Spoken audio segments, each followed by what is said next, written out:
الہدا والرشاد، سبل الہدا والرشاد،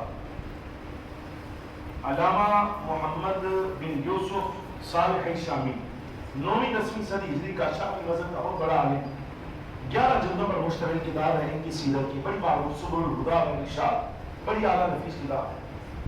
گرامی مولا عظیم انہوں نے لکھا، میرے پاس لفظ نہیں ہے کہ میں، یعنی عبارت تو ہے، عبارت ہے میری اس وقت، لیکن اردو لغت کے اندر مجھے کوئی ادیب والے، یعنی ایسے ہوتا ہے نا بڑے اعلیٰ لفظ ایسے مل جائیں، میں عاجز ہوں کہ ان عبارات کا ترجمہ آپ کے سامنے پیش کروں کہ جب حضور اس دنیا میں تشریف لا رہے تھے وہ وقت کیسا تھا۔ اللہ، میرے پاس لفظ نہیں، میں اپنی عاجزی کا اظہار کر رہا ہوں، یہ میرا عجز ہے، میرے پاس ایسے لفظ نہیں ہے کہ ان عبارات کو میں تعبیر کروں۔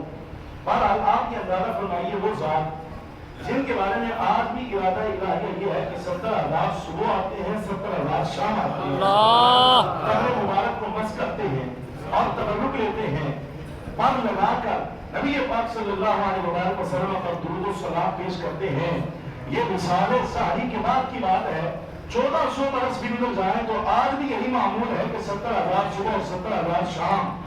جب وہ ذات گرامی اس کائنات میں تشریف لانے والے ہوں گے، کیا آپ سوچ سکتے ہیں کہ اللہ نے انتظام کیسا فرمایا ہوگا؟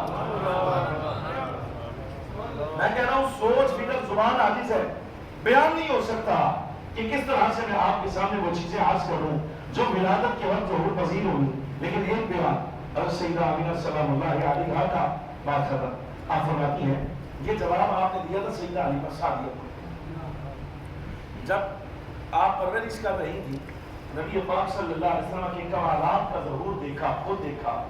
حضرت سیدہ حلیمہ سعدیہ 2 برس آقا مولا صلی اللہ علیہ وسلم کی ہوئی تو آپ کو خدشہ لاحق ہوا کہ میں سرکار دو عالم صلی اللہ علیہ وسلم کی کامل پرورش اور حفاظت نہیں کر سکتی، ایسا نہ ہو کہیں حضور کے دشمن ہو جائیں۔ وہ تھاما اور لا سیدہ آمینہ کے حوالے کیا، پیش کیا اور عرض کیا کہ میں آپ کی امانت کی کما حق وہ حفاظت نہیں کر سکتی، مجھے ڈر ہے کہیں لوگ ان کی جان کو دشمن نہ ہو جائیں۔ عربی صاحبہ مسکرا پڑے، فرمایا کیا دیکھا ہے تم نے؟ تو وہ بڑے سارے واقعات پیش کیے کہ اللہ رب العالمین نے کمال ایسا دیا ہے کہ اگر یہ باہر چلتے ہیں تو بادل سایہ کرتا ہے، یہ اندر آ جاتے ہیں تو ان کے خد و خال سے انوار نکلتے ہیں، چراغ جلانے کی ضرورت نہیں پڑتی، یہ ان کے ہاتھ لگ جائے تو جانور دودھ اتار دیتے ہیں، ان کے پاؤں لگ جائے تو خشک زمین سبزہ اتار دیتی ہے۔ میں نے اس طرح کے معاملات دیکھے ہیں۔ سیدہ حلیمہ سعدیہ نے ان چیزوں کا اظہار کیا۔ حبیب صاحب سیدہ پاک آمینہ سلام اللہ علیہا مسکرا پڑی، فرمایا تم نے جو دیکھا سو دیکھا، لیکن تم حلیمہ لے جاؤ، یہ اللہ کی امان میں ہے، ان کا محافظ خود اللہ تبارک و تعالیٰ ہے، رب ان کی حفاظت فرمائے گا۔ جو میں نے دیکھا ہے ابھی تک تو تم نے دیکھا ہی کچھ نہیں۔ اللہ، آپ نے کیا دیکھا؟ فرمایا تم نے تو 2 برس میں دیکھا ہے، تم نے 2 برس میں دیکھا ہے۔ فرمایا میں نے اس وقت دیکھا جب یہ ذات گرامی اس کائنات میں تشریف لائے اور انہیں دست مبارک میں اٹھا کے جس وقت زمین پر رکھا گیا۔ سیدہ آمینہ فرماتی ہیں میں نے اپنی آنکھوں سے 2 منظر دیکھے، ایک یہ ہے کہ نبی پاک صلی اللہ علیہ وسلم نے آپ نے دست مبارک سے ولادت کے فوراً بعد سہارا لیا اور سہارا لے کر سجدے کی صورت میں اپنی پیشانی زمین پر لگایا۔ اللہ،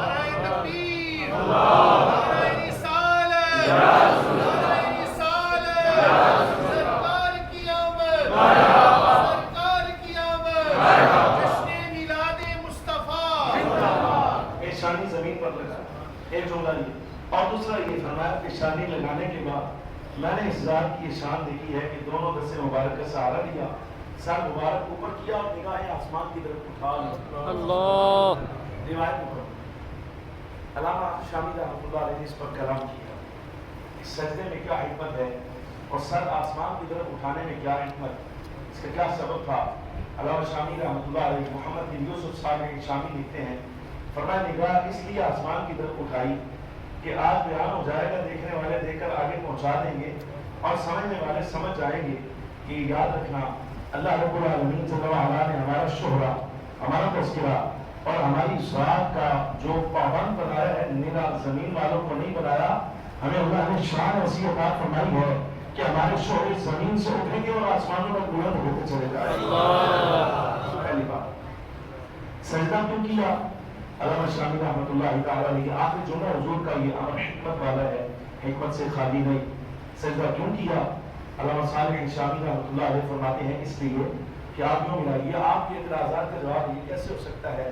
نو مولود ہیں ابھی، ابھی دنیا میں آئے ہیں، بچہ ہل نہیں سکتا، یہ نہیں ہو سکتا، وہ نہیں ہو سکتا۔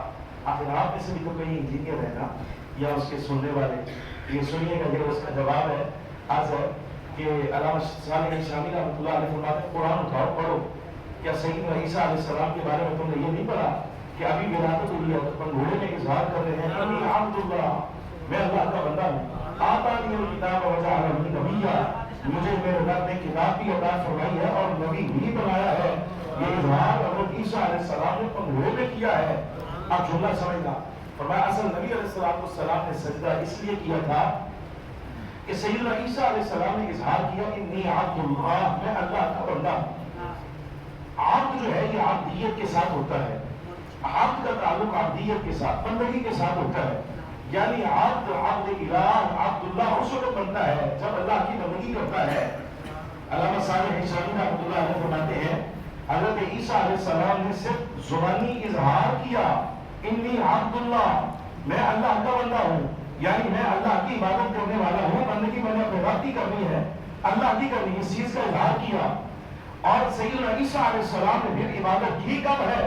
وہ جب اللہ تبارک و تعالیٰ جل وعلا نے چاہا ہے، اس وقت آپ نے عبادت کی، اظہار عبادت آپ نے یہاں کیا ہے۔ علامہ شامی رحمۃ اللہ علیہ فرماتے ہیں یہ شان حضرت عیسیٰ علیہ السلام کی ہے کہ آپ زبان سے اپنے رب کا بندہ ہونے اور رب کی بندگی کا اعلان کر رہے ہیں۔ بندگی اس وقت آپ بجا بھی لائے، لیکن یہ ہمارے آقا مولا کی شان ہے۔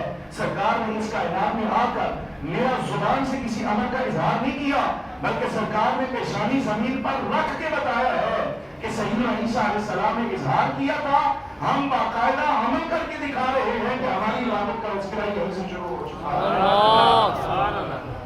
یہ نبی علیہ السلام کے سجدہ کرنے کا مقصد تھا۔ گرامی نظرانے بہت ساری باتیں اتنی ضرور آپ کو، یہ میری خواہش ہے آپ کے سامنے آج گزاروں کہ آج رات آپ آرام فرمائیں تو فرمائیے گا، اگر نہ آرام فرمائے تو اتنا جانیے گا جب صبح وقت آ جائے کہ جب دن آ رہا ہوتا ہے اور رات جا رہی ہوتی ہے۔ گرامی نظرانے یہ ہیں نبی پاک صلی اللہ علیہ وسلم کی ولادت مبارکہ کے اوقات ہیں۔ آج کے اللہ تبارک و تعالیٰ نے اس وقت کو اتنا ٹھنڈا رکھا ہے، اتنا ٹھنڈا کہ یہ جہاں نظر کو ٹھنڈک بخشتا ہے وہاں جگر کو بھی ٹھنڈا کرتا ہے۔ یعنی وہ آثار جو اس وقت اس صبح میں تھے، اس درمیانی وقت میں کہ جب رات جا رہی تھی، دن آ رہا تھا اور سرکار اس کائنات میں تشریف لائے، اللہ نے اس وقت کو آج بھی یہ تاثیر بخشی ہے حضور کی ولادت کا صدقہ۔ یہ آج رات کو آپ نے تجربہ کرنا ہے، وگرنہ زندگی کا معمول بنائیے۔